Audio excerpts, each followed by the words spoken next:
Et au Conseil des droits de l'homme, la Chine a aussi attiré l'attention ce lundi lors de la 13e session du Conseil.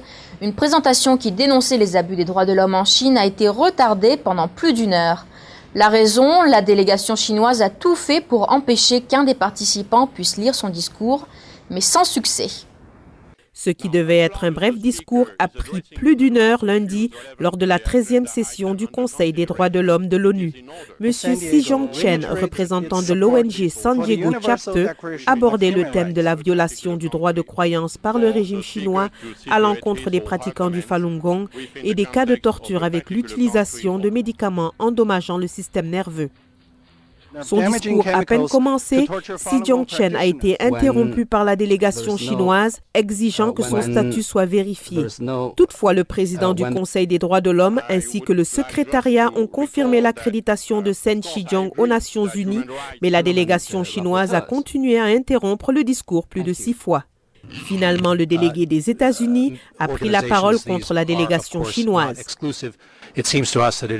Il nous paraît évident que la délégation chinoise nie le contenu de l'information avant même qu'elle ait été établie. Je demande au secrétaire et au président de refuser ces demandes inappropriées et de permettre aux représentants de s'exprimer.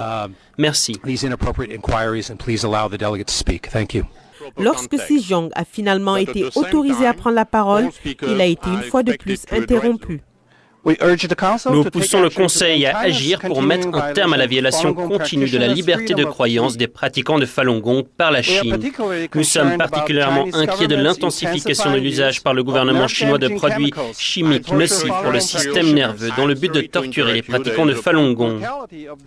Devant leur échec à briser la volonté des pratiquants de Falun Gong sous la torture physique, les autorités chinoises sont parvenues à utiliser des produits chimiques nocifs pour le système nerveux afin de détruire leur capacité à garder la pensée et la conscience claire.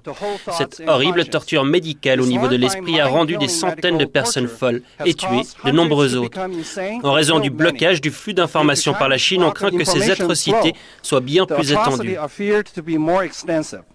Depuis 1999, le Parti communiste chinois a entrepris une répression systématique des pratiquants du Falun Gong, une pratique spirituelle.